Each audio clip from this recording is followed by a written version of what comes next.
नमस्कार, आप देख रहे हैं जेबीके न्यूज। तो आइए बात करते हैं आज के मुख्य समाचार में देश भर की तमाम बड़ी खबरों पर एक नजर डालते हैं। इससे पहले आप हमें कमेंट में जरूर बताएं कि आप ये वीडियो कहां से देख रहे हैं। परिसीमन विधेयक को लेकर एक बार फिर राजनीतिक चर्चा तेज हो गई है। कांग्रेस संगठन में जल्द बड़ा फेरबदल देखने को मिल सकता है। बीजेपी से इस्तीफा देने के बाद अन्नामलाई ने तमिलनाडु में नए राजनीतिक अभियान का ऐलान कर दिया है। टीसीएस के बाद अब विप्रो में भी जबरन धर्म परिवर्तन का मामला सामने आया है। भारत के मुख्य न्यायाधीश सूर्यकांत ने एआई को लेकर बड़ा बयान दिया है। यूपी के संभल में प्रशासन ने अतिक्रमण के खिलाफ बड़ी कार्रवाई की है। रूसी राष्ट्रपति व्लादिमीर पुतिन के बाद अब अमेरिकी राष्ट्रपति डोनाल्ड ट्रंप ने भी प्रधानमंत्री नरेंद्र मोदी की जमकर तारीफ की है। परिसीमन विधेयक को लेकर एक बार फिर राजनीतिक चर्चा तेज हो गई है। माना जा रहा है कि सरकार मानसून सत्र में इस बिल को संसद में पेश कर सकती है। वहीं विपक्षी गठबंधन में बढ़ती दरारों को लेकर भी चर्चाएं गर्म हैं। दिल्ली के मालवीय नगर अग्निकांड के बाद मुख्यमंत्री रेखा गुप्ता एक्शन मोड में नजर आ रही हैं। मामले को लेकर दिल्ली सचिवालय में हाई लेवल मीटिंग बुलाई गई है। बैठक में नगर निगम, डीडीए, दमकल विभाग समेत कई विभागों के वरिष्ठ अधिकारी शामिल होंगे।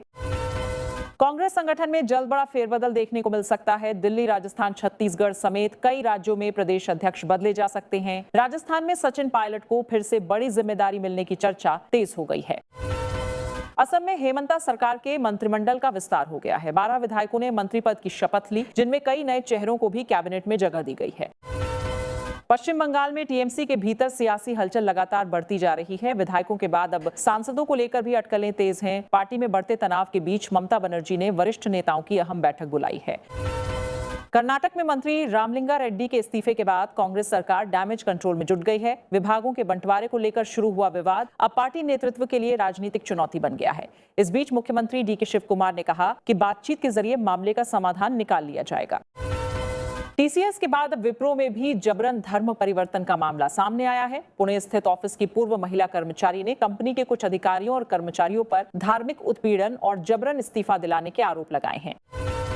बीजेपी से इस्तीफा देने के बाद अन्नामलाई ने तमिलनाडु में नए राजनीतिक अभियान का ऐलान कर दिया है। अन्नामलाई बी दी लीडर नाम से नया पॉलिटिकल मूवमेंट शुरू करेंगे और अगले विधानसभा चुनाव में नई पार्टी बनाकर उतरने की तैयारी में है।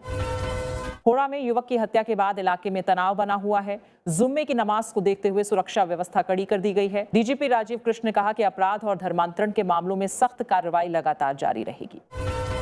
दिल्ली के प्रदूषण को कम करने के लिए राजस्थान के अलवर में बड़े स्तर पर पौधे तैयार किए जा रहे हैं। नर्सरियों में 24 लाख से ज्यादा पौधे लगाए गए हैं, जिन्हें दिल्ली और आसपास के इलाकों में इस्तेमाल किया जाएगा। पटना में खान ग्लोबल स्टडीज पर हमले के मामले में रोशन आनंद की गिरफ्तारी के खिलाफ छात्रों ने बड़ा प्रदर्शन किया। कोचिंग सेंटर से करगिल चौक तक कैंडल मार्च निकाला गया। प्रदर्शन कर रहे छात्रों का कहना है कि रोशन आनंद को झूठे मामले में फंसाया गया है। यूपी के संभल में प्रशासन ने अतिक्रमण के खिलाफ बड़ी कार्रवाई की है। गुरनौर इलाके में सरकारी जमीन पर बनी अवैध बाजार पर बुलडोजर चलाकर कब्जा हटाया गया। मौके पर भारी पुलिस बल तैनात रहा। कांग्रेस अध्यक्ष मल्लिकार्जुन खड़गे ने कर्नाटक से राज्यसभा चुनाव के लिए अपना नामांकन दाखिल किया। इस मौके पर राहुल गांधी, डीके शिव कुमार, सिद्धारमैया समेत कांग्रेस के कई वरिष्ठ नेता मौजूद रहे। वहीं खड़गे ने कहा कि उन्हें पार्टी नेताओं और विधायकों का सर्वसम्मत समर्थन मिला है।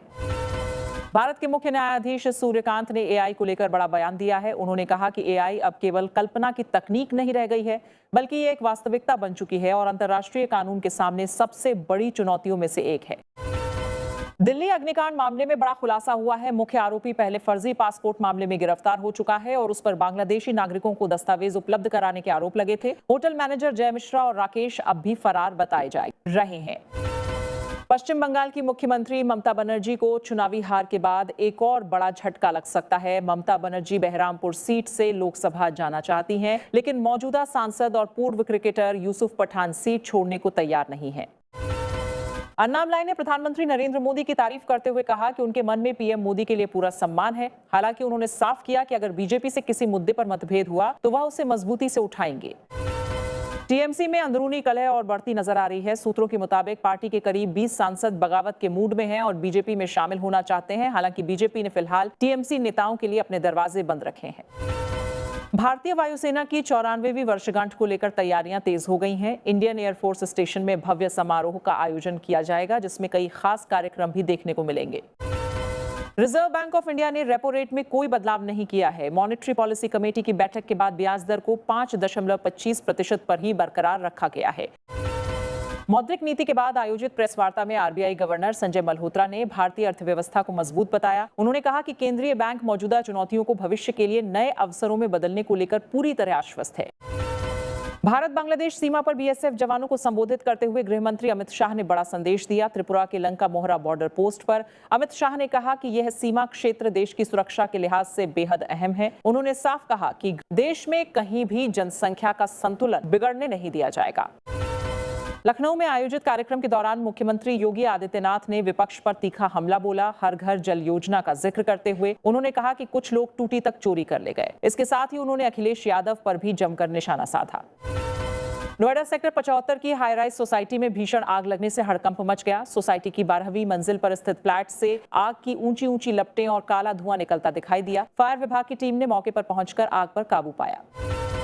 कांग्रेस नेता राहुल गांधी ने ग्रेट निकोबार परियोजना को लेकर मोदी सरकार पर निशाना साधा। उन्होंने आरोप लगाया कि रक्षा परियोजना के नाम पर पर्यावरण को नुकसान पहुंचाया जा रहा है और आदिवासियों की जमीन छीनी जा रही है।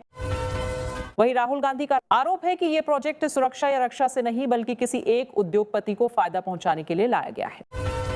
बिहार सरकार ने राज्य सुरक्षा समिति की समीक्षा के बाद राजद परिवार की सुरक्षा व्यवस्था में बड़ा बदलाव किया है। लालू प्रसाद यादव और राबड़ी देवी को दी जा रही जेड+ सुरक्षा हटाकर उन्हें एसएसजी सुरक्षा दायरे में लाया गया है। वहीं तेजस्वी यादव की सुरक्षा व्यवस्था Y+ श्रेणी पहले की तरह बरकरार रहेगी। रूसी राष्ट्रपति व्लादिमीर पुतिन के बाद अब अमेरिकी राष्ट्रपति डोनाल्ड ट्रंप ने भी प्रधानमंत्री नरेंद्र मोदी की जमकर तारीफ की है। ट्रंप ने कहा कि पीएम मोदी उनके अच्छे दोस्त हैं और भारत अमेरिका के बीच जल्द ट्रेड डील होने की उम्मीद जताई।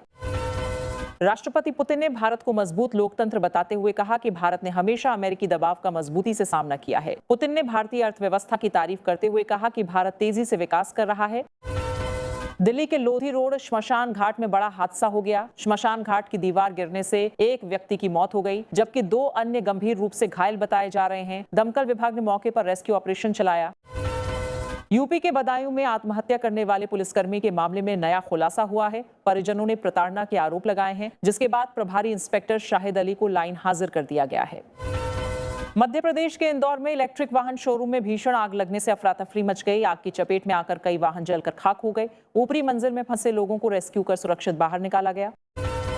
कांग्रेस के वरिष्ठ नेता दिग्विजय सिंह ने नीट यूजी परीक्षा के प्रश्न पत्र लीक मामले को लेकर प्रधानमंत्री नरेंद्र मोदी को पत्र लिखा है। उन्होंने मांग की है कि पिछले 8 वर्षों में एनटीए की ओर से आयोजित परीक्षाओं में हुई गड़बड़ियों और पेपर लीक मामलों पर श्वेत पत्र जारी किया जाए। मुजफ्फरपुर अग्निकांड में मरने वालों की संख्या बढ़कर 6 हो गई है। आईसीयू में झुलसे मरीजों की मौत के बाद मामले में अस्पताल के 3 कर्मचारियों को गिरफ्तार किया गया है। अस्पताल मालिक के खिलाफ भी जांच जारी है। बिहार के स्वास्थ्य मंत्री निशांत कुमार दिल्ली दौरा बीच में छोड़कर पटना लौट आए। उन्होंने अस्पताल पहुंचकर घायलों का हालचाल जाना और कहा कि दोषियों के खिलाफ सख्त कार्रवाई की जाएगी। भारत को लेकर रूस और अमेरिका के बीच बयानबाजी तेज हो गई है। रूस के राष्ट्रपति व्लादिमीर पुतिन ने भारत की स्वतंत्र विदेश नीति और प्रधानमंत्री नरेंद्र मोदी के नेतृत्व की खुलकर तारीफ की है। वहीं अमेरिका के राष्ट्रपति डोनाल्ड ट्रंप ने भारत पर ज्यादा टैरिफ लगाने और अमेरिका का फायदा उठाने का आरोप लगाया है।